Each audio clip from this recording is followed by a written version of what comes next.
이 시간 우리에게 주실 하나님의 말씀은 마태복음 5장 우리 9절 우리 팔복의 말씀 계속해서 우리 함께 살펴볼 텐데요.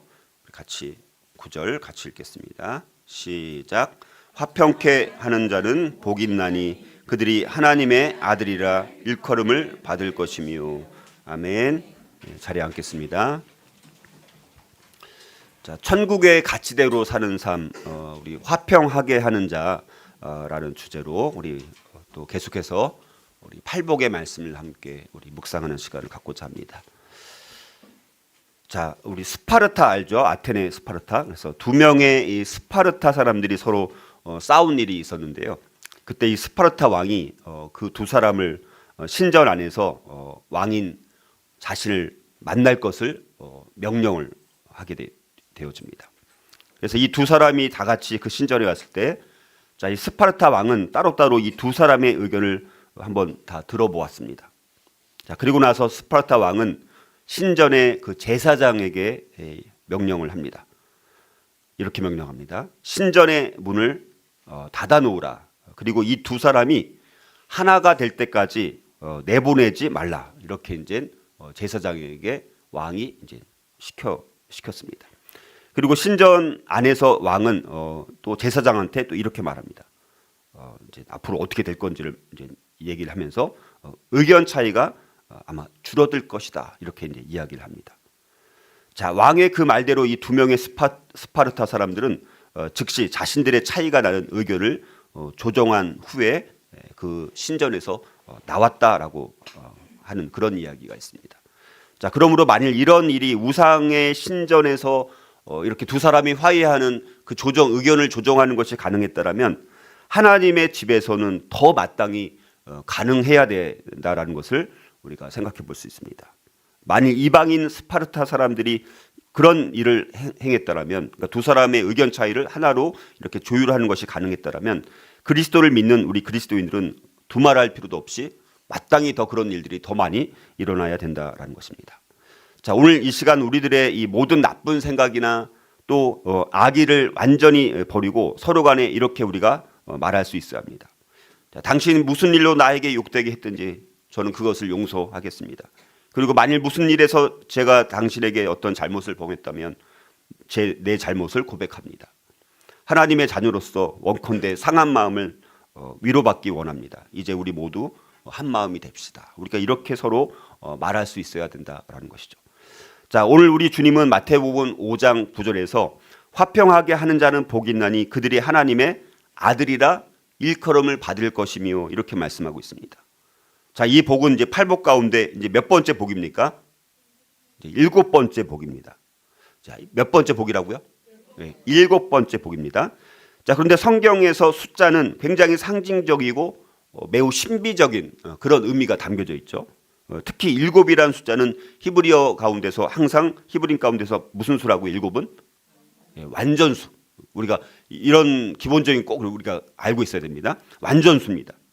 자, 우리 예수님께서는 이 화평하게 하는 자를 온전한 사람으로, 완전한 사람으로 간주하시고 화평하게 하는 자가 될 때서야 어떤 사람이라고요? 완전한 사람이고 온전한 사람이다. 그러니까 6번째까지 복까지 되는 게 완성이 아닙니다. 화평하게 하는 자까지 가야지 온전한 사람이 될 수 있다라는 것입니다. 자, 그리스도 예수 안에서는 화평하게 하는 사람이 완전한 사람이 된다는 거예요. 자, 그런데 이 7번째 복에 대한 진술을 듣고 가장 큰 충격을 받았던 사람들은 아마도 유대인들이었을 가능성이 많습니다. 자, 유대인들은 다가오고 있는 메시아의 나라가 정치적인 또 경제적인 군사적인 그런 경제적인 그런 나라라고 생각을 했습니다. 그래서 국가주의적이고 자, 물질주의적인 나라가 이제 메시아의 나라가 될 것이다. 이렇게 기대를 했다라는 것이죠. 자, 그러나 우리 주님은 처음부터 그들의 유대인들의 생각이 완전히 오류라는 것을 거듭해서 말씀하셨습니다. 자, 유대인들은 메시아가 올 때 그가 위대한 왕으로 자정할 것이고 메시아가 그들을 온갖 속박으로부터 해방시키실 것이고 이렇게 함으로써 유대인들이 오히려 다른 모든 민족들을 정복하고 지배하는 민족으로 세울 것이라 이렇게 생각을 했습니다. 사실 지금도 마찬가지입니다. 자, 우리 주님이 5천 명을 먹이신 큰 이적을 행하신 후에 백성들이 큰 인상을 받아서 큰 감명을 받아갖고 오실 그이가 이분임에 틀림없다라고 말하기 시작하면서 이제 유대 백성들이 예수님을 억지로 붙잡아서 왕으로 삼으려고 막 그때 나서게 됩니다. 하지만 이때 우리 주님은 이렇게 말씀하셨습니다. 아니야, 너희들 그렇게 나를 왕으로 붙잡아서 너희들 임금으로 세워서 정치적인 메시아, 군사적인 메시아, 경제적인 메시아로 나를 세우려고 하는데 아니야, 그렇지 않아. 너희는 아직도 깨닫지 못하는구나. 화평하게 하는 사람들이 복이 있다. 나의 나라는 이 세상 나라가 아니야. 내 나라는 그렇지가 않아. 너희들이 생각하는 그런 나라가 아니야. 너희의 이 견해는 전혀 잘못된 것이야. 이렇게 말씀을 하셨습니다. 그러면서 주님은 유대인들에게 바로 오늘 살펴보고 있는 이 복을 제시하셨습니다. 그리고 예수님은 육체적, 정치적, 군사적, 경제적 메시아로 오신 것이 아니라 스가랴 9장 9절의 예언처럼 나귀 새끼를 탄 온유한 평강의 왕, 평화의 왕으로 오셨다라는 것입니다. 자, 그렇다면 우리가 천국의 가치대로 사는 삶, 화평하게 하는 자로 살아가기 위해서 우리는 어떻게 해야 할지 세 가지를 함께 오늘 묵상하고자 합니다. 첫 번째는요, 마음이 청결한 자가 되어 새 성품, 새 마음, 새 사람이 되어야 합니다. 우리가 화평하게 하는 자로 살아가려면 먼저 마음이 청결한 자가 되는 것이 중요합니다. 자, 우리가 살펴보고 있는 이 7번째 복은 굉장히 고도의 신학적 진술이라는 것을 기억을 하는 것이 중요합니다. 자, 인도주의자들을 비롯해서 세상의 많은 사람들도 성경에서 팔복을 포함하고 있는 산상설교를 좋아하는 이유가 있습니다. 그러니까 세상 사람들도 산상설교를 듣거나 보면 이거는 참 굉장히 도덕적인 좋은 말씀이네, 이런 생각을 하고 이 산상설교를 세상 사람들도 좋아하는 이유가 있다는 것입니다. 자, 그것은 산상설교가 비신학적이고 또 어떤 교리나 교의나 기타 쓸데없는 일에 전혀 관심이 없기 때문에 산상설교를 좋아한다라고 세상 사람들도 그렇게 인정을 한다라는 것입니다. 자, 그런데 우리는 여기서 성경의 이 영광스러운 대목에 대한 이런 인도주의자들과 세상 사람들의 견해가 철저하게 어리석고 무익한 것임을 우리가 알아야 합니다. 자, 여러분, 우리 세상에는 왜 그토록 수많은 전쟁과 지금도 전쟁이 계속 일어나고 있지 않습니까? 수많은 전쟁과 폭력과 분쟁과 불행과 소동과 불화와 학대가 끊임없이 있을까라는 것입니다. 왜 그럴까요? 자, 이 문제의 적절한 대답은 오로지 한 가지뿐입니다. 자, 그것은 정치적인 것도 아니고요, 경제적인 것도 아니고 사회적인 것도 아니라는 것입니다. 그 대답은 본질적으로 그리고 근본적으로 신학적인 것이고 교리적인 것입니다. 자, 이 질문에 대한 대답은 단 하나, 다시 말해서 죄라는 거예요. 이 세상에서 일어나는 모든 전쟁, 이런 폭력, 분쟁, 불행, 이런 모든 것들이 일어나는 원인이 뭐라고요? 죄예요, 죄. 근데 세상 사람들은 그렇게 인정하지 않는 것이죠. 그러므로 우리는 곧바로 인간론, 죄론이라는 이 신학으로 돌아가게 된다라는 것입니다. 개인과 개인 사이든 아니면 어떤 사회 속의 단체 사이든 국가 대 국가이든 간에 우리의 모든 문제의 원인은 바로 사람의 정욕과 탐욕과 이기주의와 자기중심성이라는 것입니다. 자, 그러므로 우리가 신약 성경의 인간론과 죄론을 받아들이지 않고서는 이런 세계의 문제와 우리의 문제를 결코 이해할 수가 없다는 것입니다. 자, 성경에 의하면 문제는 사람의 존재와 인격의 중심이고 다른 모든 것이 흘러나오는 셈이라고 할 수 있는, 혹은 또 전인이라고도 말하고 혹은 속사람이라고도 말하는 이 마음 속에 있다는 거예요. 사람의 마음이 변화되기까지 그들의 표면에 어떤 변화와 조작을 일으킬 수는 있어도 사람의 근본적인 문제는 해결할 수가 없고요, 새 마음과 새 사람이 아니고서는 아무것도 이런 문제를 취급할 수가 없다는 것입니다.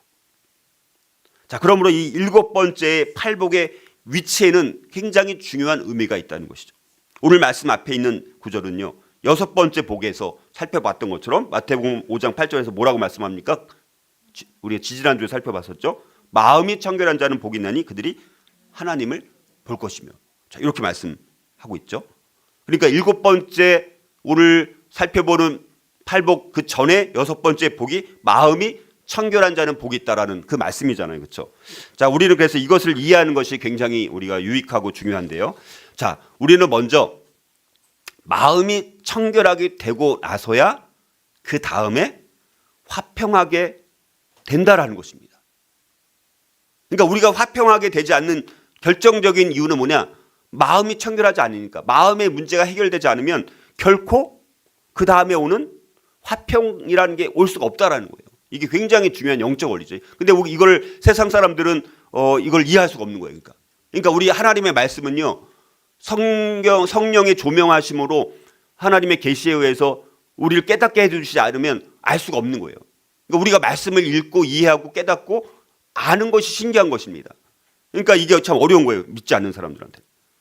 자, 우리의 평화는요, 죄와 접촉하는 데서는 결코 되어질 수가 없습니다.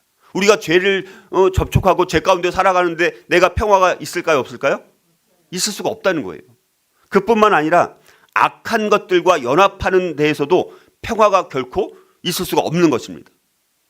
자, 그러나 반대로 우리의 영적인 태도가 하나님과 하나님의 거룩함을 대적하는 것을 피할 때 그때서는 사람들에 대해서 계속 평화로울 수가 있게 되는 것입니다. 그리고 우리의 마음이 청결케 된 후에는 또 우리는 그때서야 평화를 누리게 되는 것입니다. 먼저 청결케 되고 그 다음에 화평케 되는 법이라는 것입니다. 6번째 복에서 살펴보았던 것처럼 우리의 모든 나쁜 생각, 악한 생각이라고 할 수 있는 예를 들어서 음란, 도둑질, 살인, 간음, 탐욕, 악독, 또 사기, 방탕, 질투, 배신, 모독, 교만, 어리석음 같은 이런 모든 것들이 다 우리의 어디에서 나온다고요? 마음에서 나오는 거예요. 우리 마음에서.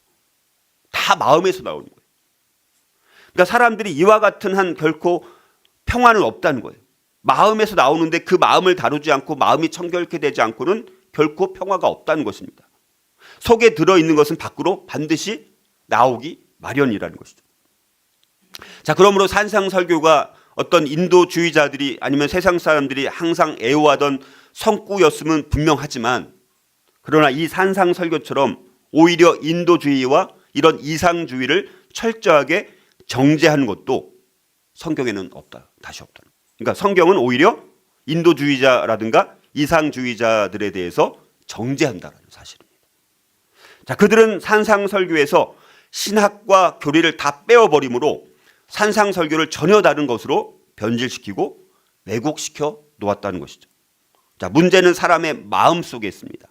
문제가 마음에 있는 한 표면을 조작하는 일만으로는 결코 이 문제를 최종적으로 처리할 수가 없는 것입니다. 자, 그렇다면 화평하게 하는 사람은 어떤 사람일까요?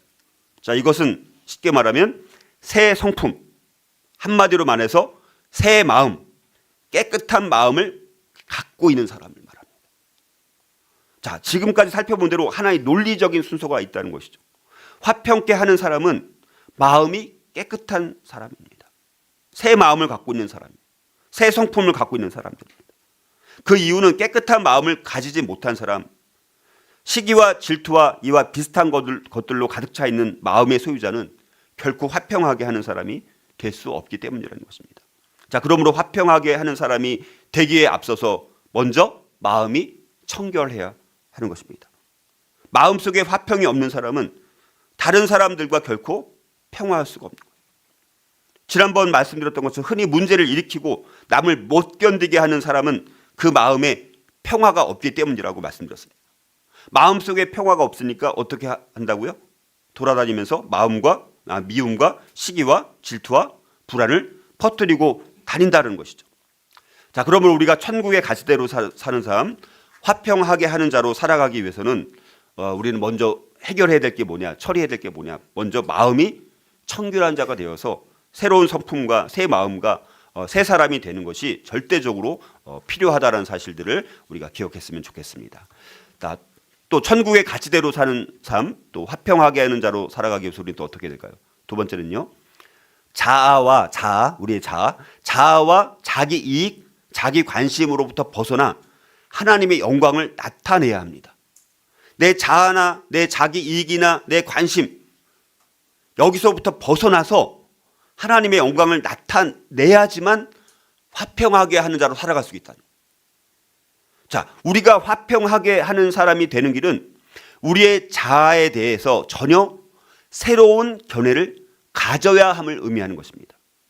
자, 사람은 화평하게 하는 사람이 되기에 앞서서 자아와 자기 이익과 자기 관심으로부터 전적으로 벗어나야 합니다.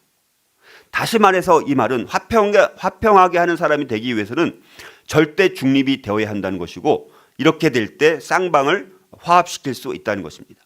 자, 우리가 신경과민이나 신경질적이거나 성을 잘 내거나 우리가 지나치게 방어적인 자세를 취해서는 결코 화평하게 하는 사람이 될 수가 없습니다.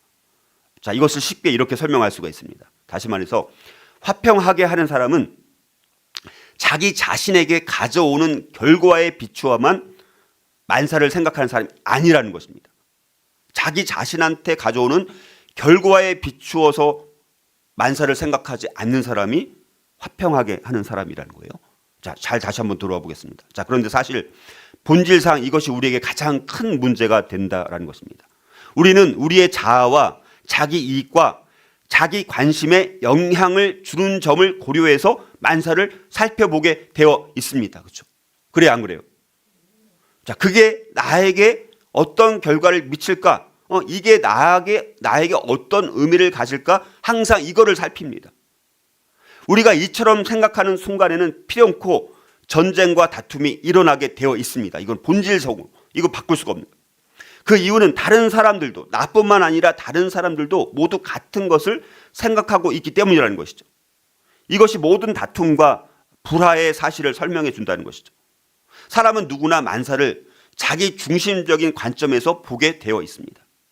우리 스스로 이것이 내게 공평한가? 나는 내 권리와 몫을 받고 있는가? 라고 누구나 다 물어본다는 것입니다. 사람들은 그들이 섬겨야 할 대의 명분이나 교회나 사회나 조직을 단합하게 할 수 있는 보다 큰 일에는 관심을 갖지 않고 이게 나에게 어떤 영향을 미칠까에만 온통 관심을 가진다는 것이죠. 항상 싸움은 오해와 분쟁으로 유도하는 것은 바로 이런 정치죠. 누구나 다. 자, 그러므로 화평하게 하는 사람에 대해서 말해야 할 것은 먼저 그가 자아에 대해서 전혀 새로운 견해를 가지게 된다는 거예요. 우리가 그리스도인이 되었고 화평하게 하는 사람이라고 말하면서도 우리의 자아가 옛날과 똑같다라면 안 된다라는 거예요. 우리의 자아에 대해서 새로운 견해를 가지게 되어야만 된다라는 것입니다. 화평하게 하는 사람은 자신의 실체를 보고 내가 정말 비참하고 내가 정말 비열한 자아를 갖고 있는 것을 보게 된 사람입니다. 우리의 자아는 너무나 비열한 존재이고 어떤 권리나 특권을 가질 만한 주체가 되지도 못하고 아무것도 받을 만한 가치도 없는 존재라는 것을 먼저 인식하는 것이 중요합니다. 만일 우리가 우리 자신의 그 심령이 가난함을 보았고 우리 자신의 정말 새카맣게 검고 타락한 우리 마음 때문에 내가 정말 애통했고 우리 자신을 보고 정말 의에 줄이고 목말랐다면 우리의 권리나 특권을 주장하지 않게 될 것이죠. 나는 어떻게 되는 거야? 이렇게 말하지도 않게 될 것입니다. 자, 그리스도인도 물론 그 속에 두 사람, 우리 마음 안에는 두 사람이 있어요. 어떤 사람이 있습니까? 옛사람과 새사람을 갖고 있어요. 여전히 우리가 구원받았음에도 불구하고 내 안에는 여전히 옛사람이 남아있습니다. 옛 성품이 남아있습니다. 옛 소욕대로 살아가고 싶은 마음이 여전히 남아있습니다. 자, 그러나 그리스도인들은 내가 구원을 받고 거듭난 사람이 됐다면 이제는 옛사람을 잊지만 그 옛사람을 미워하고 그 옛사람에게 가만히 있어, 너 상관마, 나는 너와 절교야 라고 말하는 사람이 그리스도인이라는 것입니다. 자, 그리스도인은 이렇게 자아에 대해서 전혀 새로운 견해, 새로운 세계관을 가지게 되어 있습니다. 자, 화평하게 하는 사람은 그가 또 다른 사람들에 대해서도 새로운 견해를 가지는 거예요. 자기에 대해서도 새로운 견해를 가질 뿐만 아니라 이제는 다른 사람들에 대해서도 새로운 견해를 갖게 되는 거예요.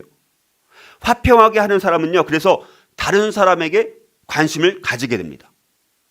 화평하게 하는 사람은 다른 사람들을 또 객관적으로 관찰할 수 있게 되고 성경의 가르침에 비추어서 그들을 보려고 애를 쓰게 됩니다. 자, 화평하게 하는 사람은 다른 사람들이 공격적이고 또 까다로울 때 거기에 대해서 왈가불가 말을 하지 않습니다. 화평하게 하는 사람은 그들이 어째서 저 모양이야 이렇게 묻지도 않습니다. 화평하게 하는 사람은 오히려 그들은 지금 불순종의 아들들 속에서 역사하는 영인 이 세상의 거짓된 신의 지배를 아직 받고 있기 때문에 그래, 저 가련한 사람은 자아와 사탄의 희생물이고 지옥을 향하고 있어. 나는 그를 불쌍히 여기고 긍휼히 여겨야 하겠다. 이렇게 말하는 사람들이 그리스도인인 거예요. 화평하게 하는 사람이 다른 사람을 이렇게 보기 시작하는 순간 그는 비로소 다른 사람을 도울 수 있는 그런 위치에 서게 되어지고 그와 그때서야 화해하게 되는 것입니다. 이거는 영적 원리는요, 변할 수가 없는 거예요. 성경의 원리는 그대로 작동이 되는 것입니다. 이처럼 우리는 다른 사람에 대해서도 전혀 새로운 견해를 가지게 되는 사람들입니다. 자, 화평하게 하는 사람은 또한 전적으로 새로운 세계관을 갖게 되는 것을 의미하는 것입니다. 그러니까 우리가 기독교인이 됐고 화평하게 하는 사람이라고 말하면서도 세계관이 안 바뀐다. 말이 안 되는 거예요. 그래서 제가 맨날 강조하는 게 세계관인 거예요. 세계관이 안 바뀌어요. 교회를 30년, 40년, 50년 다녀도 신앙생활을 해도 세계관이 안 바뀌는 거예요. 이게 제일 큰 골칫덩어리입니다. 진짜 우리 교회 그리스도인들에게 가장 큰 골칫덩어리가. 화평하게 하는 사람은 오직 한 가지 관심만을 가지게 되는데 그것은 이제 사람들에게 하나님의 영광을 나타내는 일이 모든 관심의 초점이 됩니다. 예수님의 관심도 바로 이것이었다는 거예요. 주님의 삶의 유일한 관심은 자기 자신이 아니라 바로 하나님의 영광이었다는 것입니다. 화평하게 하는 사람은 그의 중심의 관심사를 하나님의 영광으로 삼고요. 그 영광을 섬기기 위해서 자기의 삶을 사용하는 사람들입니다. 화평하게 하는 사람은 이런 관점과 함께 다음에 또 관점이 뒤따르게 되어 있습니다. 다시 말해서 화평하게 하는 사람은 자기를 이제는 하나님의 영광을 위해서라면 자기를 낮출 준비가 되어 있고요. 하나님의 영광을 촉진하기 위해서라면 어떤 일이라도 할 준비가 그때서야 되어 있는 것입니다. 화평하게 하는 사람은 이거를 너무나 소망하기 때문에 그 일을 위해서라면 고난을 당할 준비까지도 되어 있는 것이죠. 화평하게 하는 사람은 자기 자신과 자기 이익과 자기 관심하고 결별하고 절교한 사람입니다. 화평하게 하는 사람은 중요한 것은 하나님의 영광이고 사람들에게 그 영광을 나타내는 것이라면 내가 고난을 당해도 나는 받을 수 있어. 고난을 나는 받겠다라고 말을 합니다.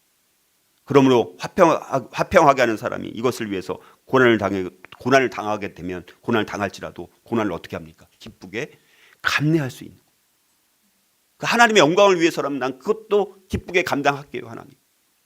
하나님의 영광을 위해서라면 그렇게 생각을 하고 그렇게 행동을 하는 것이죠. 우리가 실질적으로 화평하게 하는 사람이 되기 위해서는 그래서 우리의 그렇죠? 우리의 입술을 억제할 수 있어야 됩니다. 평화를 이루는 첫걸음 중에 하나는 바로 우리가 말하지 않을 때가 언제인지를 아는 거예요. 항상 그냥 내가 말을 내뱉으면 안 되는 것입니다. 내가 말해야 될 때가 언제고 내가 참아야 될 때가 언제인지를 아는 사람들. 그래서 내 이 혀와 입술을 억제할 수 있어야 됩니다. 그리고 어떤 상황을 놓고 보든지 항상 그것을 복음의 빛에 비추어서 보아야 된다는 것이죠. 그리고 또 적극적인 자세가 되어서 평화를 이룰 수 있는 수단과 방법을 또 고민하고 강구해야 되는 것입니다.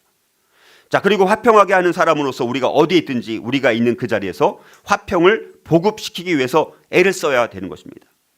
자, 우리는 어떤 이기심도 없이 그리고 사랑스럽게 다른 사람이 우리에게 접근할 수 있을 만하고 우리의 권위를 내세우지 말아야 되는 것이죠. 우리가 자아를 조금도 생각하지 않는다라면 다른 사람들은 우리를 향해서 나는 저 사람에 접근할 수가 있어. 나는 동정과 이해를 얻을 수 있을 것 같아. 나는 신약 성경에 입각한 전망을 얻게 될 것을 안다. 자, 그런 감을 느끼게 되게 만들 수 있다는 것입니다. 우리가 이런 사람들이 됨으로써 모든 사람이 우리에게 또 올 수가 있게 되어지고요. 무정한 영과 또 정신을 지니고 있는 사람들도 그들이 우리를 볼 때 오히려 정죄감을 느낄 수 있게 해야 돼요. 근데 너나 나나 똑같네. 안 믿는 거죠. 근데 저 사람 보니까 정말 자기의 자아를 내려놓고 자기 손해를 보고 자기 희생을 감수하고 이런 모습들을 보게 되면 자기가 오히려 정죄감을 느끼는 거예요. 그리스도인을 보고. 그러니까 그리스도인이 거울이 되어서 이제 반사돼서 자기 모습을 보니까 자기가 정죄감을 갖게 될 수밖에 없는 거예요. 그러면 그들 자신과 그들의 문제에 대해서 화평하게 하는 사람인 우리들에게 그때서야 말을 터놓고 우리에게 좀 가까이 하고 싶은 마음이 들게 되는 것입니다. 자, 그래서 그리스도인은 바로 이런 사람들이 되어야 된다는 것이죠. 자, 그래서 우리가 천국의 가치대로 사는 삶, 화평하게 하는 자로 살아가기 위해서 우리는 먼저 우리의 자아와 자기 이익과 자기 관심으로부터 벗어나서 하나님의 영광을 나타낼 수 있는 저와 여러분들이 될 수 있기를 주님의 이름으로 축복합니다. 자, 천국의 가치대로 사는 삶, 화평하게 하는 자로 살아가기 위해서 우리는 또 어떻게 해야 될까요? 세 번째는요, 하나님의 자녀로 소유되어 점점 더 평강의 하나님을 닮아가야 합니다. 자, 우리는 수많은 우리의 말로가 아니라 화평하게 하는 일을 통해서 하나님의 아들이라 일컬음을 받을 거라는 것입니다. 화평하게 하는 사람들에게 선언된 축복은요, 그들이 어떤 축복을 받는다라고 말씀합니까? 하나님의 아들이라 일컬음을 받는다, 이렇게 말씀합니다. 여기서 일컬음을 받는다라는 것은 무슨 의미냐? 소유가 된다라는 거예요. 소유가 된다. 그러니까 화평하게 하는 사람들은 복이 있는데 왜 그렇습니까? 그들이 바로 하나님의 자녀로 소유될 것이기 때문에 복이라는 거예요. 누가 그들을 소유한다라는 거예요? 바로 하나님께서 화평하게 하는 사람들을 그의 자녀로 소유하시려 한다라는 것입니다. 자, 이 말씀은 무슨 말이냐? 화평하게 하는 사람은 하나님의 자녀이고 그의 아버지를 닮았다는 뜻입니다. 여러분들, 우리 시온이 보면 제 얼굴이 보입니까? 안 보입니까? 우리 옛날 저 지구촌 옛날 있을 때 아빠 없는데 저 예진이가 예를 들어 있었어요. 근데 일반 성도가 보고 저희 딸을 보고 저를 알아맞추는 거예요. 그만큼 닮았다는 것입니다. 자녀는 아버지를 닮게 됐잖아요. 그렇죠? 엄마를 닮듯. 자, 예수 그리스도께서 이 땅 가운데 오신 의미는 무엇이냐라는 것입니다. 왜 하나님의 아들이 이 세상에 들어오셨습니까? 라는 거예요. 그것은 하나님께서 속성에 있어서 물론 거룩하시고 또 공의로우시며 의로우시며 절대적이시지만 평강의 하나님이시기 때문에, 평화의 하나님이시기 때문이라는 거예요. 하나님의 아들을 보내신 까닭이 바로 하나님이 평강의 하나님이시기 때문이라는 거예요. 여러분, 전쟁은 어디서 옵니까? 전쟁. 인간, 죄, 사탄에게서 오는 거잖아요. 이런 불화가 이렇게 해서 세상에 들어왔습니다. 하지만 평화의 하나님께서는 위엄을 지키시거나 점잔을 빼시면서 가만히 있지 않으셨더라고요. 그래서 하나님이 오셨어요. 그리고 그분이 무언가를 먼저 하셨습니다. 하나님이 화평을 이루셨습니다. 하나님이 화평을 이루시기 위해서 자기 아들 속에서 자기 하나님 자신을 낮추셨습니다. 화평하게 하는 사람들이 하나님의 자녀인 이유가 바로 이러하다라는 거예요. 화평하게 하는 사람들이 하는 일은요, 하나님이 하신 일을 반복하는 일이에요. 우리가 하나님의 자녀이기 때문에 하나님이 하신 일을 반복해서 하는 사람들이 화평하게 하는 사람들이에요. 근데 하나님은 어떤 분이냐고요? 많은 것들이 있지만 화평케 하시는 분이었습니다. 평강의 왕이십니다. 우리 주님도. 만일 하나님께서 자기 권리와 체면을 세우셨다면 저와 여러분은 물론 온 인류가 여전히 지옥과 절대 파멸에 보내졌을 것입니다.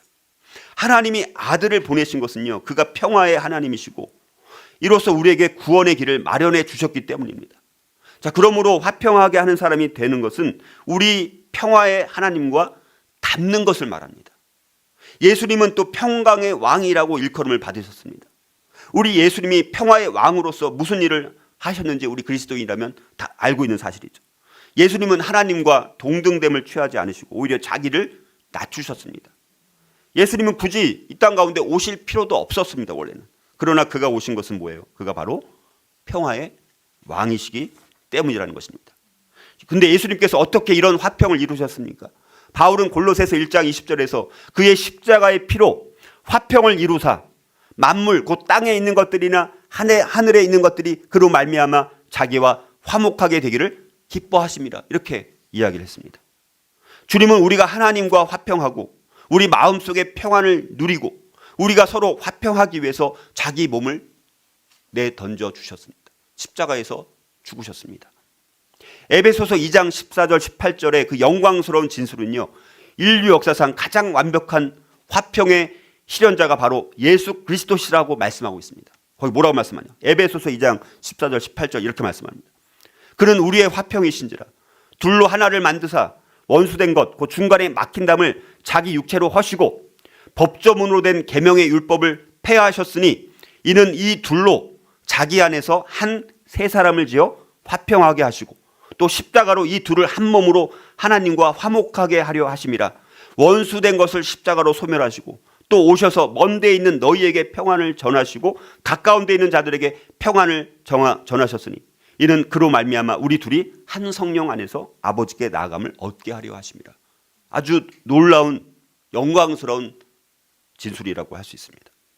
예수님은 하나님과 인간 그리고 인간들 사이에서 화평을 만드신 분이십니다. 이 말씀은 그래서 모든 것을 빈틈없이 다 포함하고 있는 아주 중요한 말씀입니다. 우리가 다른 것은 모두 있더라도 이 사실만은 잊지 말아야 돼요. 다시 말해서 화평하게 하는 사람은 이와 같아야 된다는 거예요. 주님은 자기 권리를 주장하지 않으셨습니다. 자, 주님은 신성과 영원성의 특권을 주장하지 않으셨습니다. 그런데 그분은 자기를 낮추셨습니다. 그는 사람의 모양이 되셨습니다. 그는 자기를 낮추어서 십자가에 죽기까지 하셨습니다. 왜 그렇게 하셨습니까? 예수님은 자기를 조금도 생각하지 않았기 때문입니다. 빌립보서 2장 5절 너희 안에 이 마음을 품으라 곧 그리스도 예수의 마음이니 그리고 각각 자기 일만 돌보지 말고 서로 남의 일도 돌봐주라 이렇게 말합니다. 이것이 바로 신약 성경의 가르침이라는 것이죠. 자, 그리스도인은 자아와 절규하고 예수 그리스도를 따르기 시작한 사람들입니다. 자, 우리는 하나님과 하나님의 평화를 얻기 위해서 예수님이 우리를 위해서 죽으신 것을 아는 사람들입니다. 우리는 다른 사람들도 모두 이 평화를 가져야 함을 의욕하기 시작합니다. 그러므로 자아를 잊어버리고 자기를 낮추고 우리는 예수님을 따르게 되어지는 것입니다. 예수님은 죄를 지으신 일이 없고요. 예수님의 입에는 아무런 거짓도 찾아볼 수가 없었습니다. 그분은 욕을 당하셨지만 욕으로 갚으시지 않고 고난을 당하셨지만 위협하시지 않으셨고요. 공의로 심판하는 그 하나님께 모든 것을 다 맡기셨습니다. 우리는 바로 이런 분을 따른다는 것이죠. 하나님은 이 복되고 영광스러운 진리를 볼 수 있는 은혜를 우리에게 주셨고요. 우리를 평화의 왕의 모방자와 그리고 재생자로 만드시고 평강의 하나님의 자녀들로 만들어 가십니다. 자, 그러므로 하나님의 자녀로서 화평하게 하는 사람은 하늘에 계신 그의 아버지를 닮아가는 사람들인 거예요. 하나님은 화평하시고 오래 참으시고 인자하시고 사랑이 풍성하시고 자비와 긍휼이 넘치시는 분이십니다. 따라서 화평하게 하는 사람은 이런 것을 본받는 사람들이죠. 하나님을 닮아가는 일에 있어서 화평하게 하는 사람은 자기 아버지의 모습을 본받습니다. 자, 따라서 화평하게 하는 자는 자신이 하나님의 아들 중에 하나라는 것을 사람들에게 증거하게 됩니다. 하나님의 아들 중에 하나로서 화평하게 하는 사람은 자기 아버지에게 그리고 더 가까이 나아갑니다. 그리고 확신을 가지고 아버지께 나아가서 하늘에 계신 우리 아버지요, 아빠, 아버지 이렇게 말을 합니다.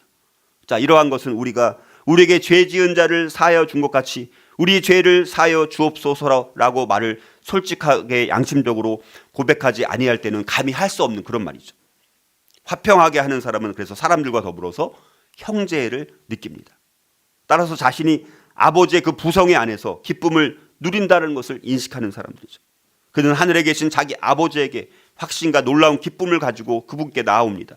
이는 그가 지극히 높으신 자의 아들 중에 한 사람이기 때문이죠.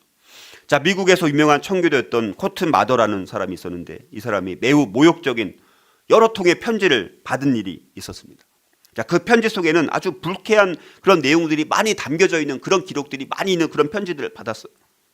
근데 이 코트 마더라는 사람은 그 편지를 자기를 정말 불쾌하게 만드는 그런 편지들을 읽은 후에 그걸 잘 간수해서 두고 그 편지를 넣어둔 봉지 속에 이렇게 기록해 놓았다라고 합니다. 아버지여 저들을 사하여 주옵소서. 이렇게 그걸 넣어두었다라는 거예요. 자, 그래서 화평하게 하는 사람은 바로 이런 사람이라는 거죠. 이렇게 행동하는 사람이라는 것입니다. 그리고 모든 일을 대할 때 아버지여 저들을 사하여 주옵소서. 이렇게 말하는 사람들이라는 것입니다. 자, 오늘 말씀의 결론을 맺고자 합니다. 자, 화평하게 하는 자는요, 하나님께서 깨어진 세상을 향해 원하시는 온전함과 행복을 위해서 일하는 사람들입니다. 타인을 하나님과 화평하게 하고요. 자, 불화한 자들을 화목하게 하려는 자들입니다. 하나님께서는 자기 자녀들에게 화평하게 하는 자가 되라고 요청하고 계십니다. 피스메이커라고 하죠. 피스메이커. 우리 그리스도인들이 가는 곳마다 막 불화가 일어나고 다툼이 일어나고 이러면 안 되잖아요. 우리 그리스도인이 가는 곳마다 피스메이커가 돼서 거기서 화평케 되는 일이 일어나야 되는 것입니다. 이것은 단지 수동적인 응낙이 아니라 행동을 포함하는 거예요. 화평하게 하는 자는 단지 화평한 삶을 사는 것 그 이상의 일을 해야 된다는 것이죠. 화평하게 하는 사람들은 적극적으로 화평하게 하고 화해시키면서 슬픔과 다툼을 종식시키를 힘써야 되는 것입니다. 이 평화는 그냥 긴장 완화가 아니라 평화를 유지하기 위해서 문제들을 다루고 해결하는 것입니다. 오만하고 이기적인 사람들은 화평케 하는 일에 아예 관심이 없어요. 왜? 그들 안에는 예수가 없기 때문에. 그들 안에는 하나님의 통치가 없기 때문에 화평케 하는 일에 아예 관심 없어요. 자기 자아, 자기 관심, 자기 목적, 자기 이익, 그거에만 관심이 있는 거예요. 자, 그러나 화평케 하는 사람들은요, 그들의 원수들까지도 그들을 그렇게 부르게 만드는 사람들이에요. 자, 세상 사람들도 저 사람은 과연 하나님의 자녀라고 말을 하죠. 그렇죠? 어떤 진짜 아주 정말 경건한 그리스도인들을 만나면 그들도 그렇게 얘기합니다. 자, 그런데 우리가 모욕을 받는 상태에서 그래서 그리스도인이 평화롭게 처신하는 것만큼 경건하지 않은 사람들에게 타격을 가한 일이 없다는 거예요. 우리가 그리스도인들이 욕을 당하고 모욕을 당하고 침뱉음을 당하는 그런 상황 가운데서도 우리가 정말 평화롭게 처신한다라면요, 경건치 않은 사람들은 그걸 보고 영향을 받고 타격을 받아요. 거꾸로. 인도라는 나라에 한 군인이 있었습니다. 아주 키가 큰 사람이었어요. 근데 그 사람이 입소하기 전에는 싸움 잘하는 프로복서로 활동했었습니다.